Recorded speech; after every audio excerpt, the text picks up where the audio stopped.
नमस्कार दोस्तों, आप लोगों का स्वागत है हमारे यूट्यूब चैनल पर एजुकेशन हॉटस्पॉट पर। तो दोस्तों, आज हम लोग डिस्कस करने जा रहे हैं लेसन प्लान नंबर 4। अगर आप लोग चैनल पर पहली बार आए हैं तो चैनल को सब्सक्राइब करना बिल्कुल भी मत भूलना, क्योंकि हम लोग यहाँ पर ऐसे ही इंपॉर्टेंट वीडियोस आप लोगों के लिए लाते रहते हैं। इससे पहले हम लोग 3 lesson plan teaching of Hindi के कर चुके हैं, वो प्ले लिस्ट में आप लोगों को मिल जाएंगे। आज का जो हमारा टॉपिक है हिंदी में वो है नादान दोस्त। तो दोस्तों, इसके टोटल 3 पार्ट्स होने वाले हैं। तो आज हम लोग इसका पहला पार्ट करेंगे, इसके बाद 2 वीडियो और आएंगी जिसमें इस टॉपिक को हम लोग कंप्लीट करेंगे। ये क्लास 6 के लिए है दोस्तों, बीएड फाइनल जो मैक्रो लेसन प्लान बनते हैं, 50 लेसन प्लान बनते हैं दोस्तों, वो वाला लेसन प्लान है ये, जिसको पहले पता नहीं है। तो चलिए वीडियो को शुरू करते हैं। तो दोस्तों, लेसन प्लान शुरू करने से पहले हम लोग लिखते हैं यहाँ पर 4 कॉलम, इस साइड में थे 4, इस साइड लिखते हैं। यहाँ पे लिखते हैं जो हमारा अनुक्रमांक होता है, वो जो कक्षा जिसके लिए हम लोग लेसन प्लान तैयार कर रहे हैं वो, उसके बाद दिनांक, सेशन के बाद दोस्तों जो हमारा विषय होता है वो, उसके बाद प्रकरण यानी कि टॉपिक जो हमारा उप विषय होता है वो, उसके बाद जो टाइमिंग होती है हमारा कालांश, उसके बाद निरीक्षक का नाम। तो दोस्तों, आज हम थोड़ा सा जल्दी करेंगे क्योंकि टाइम बहुत ज़्यादा लग जाता है आपका, फिर आप लोग भी बोर हो जाते होंगे वीडियो लंबी देखकर। तो इसके बाद आता है दोस्तों पहला एलिमेंट हमारे पास मुख्य शिक्षण बिंदु। इसमें हम लोग 7 मुख्य शिक्षण बिंदु करेंगे।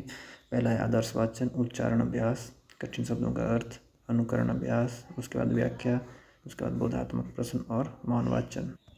इसके बाद आता है दोस्तों सेकंड नंबर पे अनुदेशनात्मक उद्देश्य, जो हमारे इंस्ट्रक्शन ऑब्जेक्टिव होते हैं। इन निम्नलिखित उद्देश्यों को, जो इसको पाठ को पूरा करने के बाद हमारे जो स्टूडेंट होते हैं वो ये सब करने में सक्षम हो जाएंगे।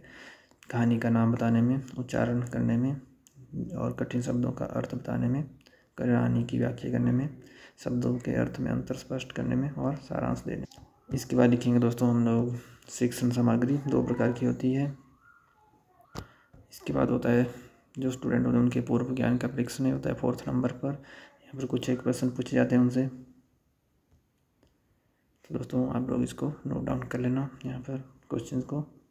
उसके बाद लास्ट क्वेश्चन में वो उत्तर देने में असमर्थ हो जाते हैं। फिर उसके बाद होती है उपविषय की उद्घोषणा 5th नंबर पे दोस्तों। उपविषय की उद्घोषणा, यहाँ पर बताया जाता है कि आज हम लोग इस विषय के बारे में अध्ययन करेंगे।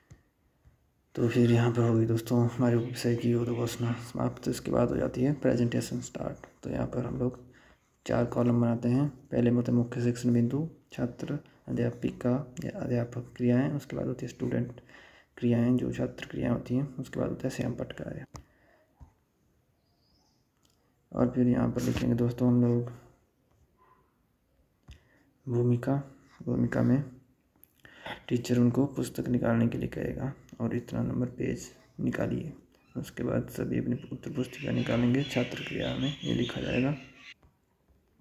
इसके बाद जो टीचर होगा वो करेगा ऊंचे स्वर में आरोह अवरोह के साथ वाचन, जो आदर्श वाचन करेगा। ये हमारा मुख्य शिक्षण बिंदु भी है और सभी स्टूडेंट ध्यानपूर्वक सुनेंगे। और यहाँ पर ऐसा लिखा जाएगा जहाँ से शुरू किया पढ़ना और जहाँ पे समाप्त किया, ऐसे लाइनें लगेंगी डैश डैश। इसके बाद दोस्तों जो पेपर टीचर है वो स्टूडेंट्स को जो कठिन शब्द हैं उनका उच्चारण अभ्यास करवाएगी और इनको ब्लैक बोर्ड के ऊपर भी लिखेगी। इसके बाद आती है बात दोस्तों कठिन शब्दों के अर्थ लिखने की। तो जो पेपर टीचर है वो ब्लैक बोर्ड के ऊपर लिखेगी और सभी अपनी उत्तर पुस्तिका में भी लिखेंगे। तो ये रहे वो कठिन शब्द, और यहाँ पर ब्लैक चार्ट के ऊपर भी इनको लगाना पड़ेगा क्योंकि ब्लैक बोर्ड के ऊपर लिखे गए हैं। इसके बाद होगा यहाँ पर अनुकरण अभ्यास।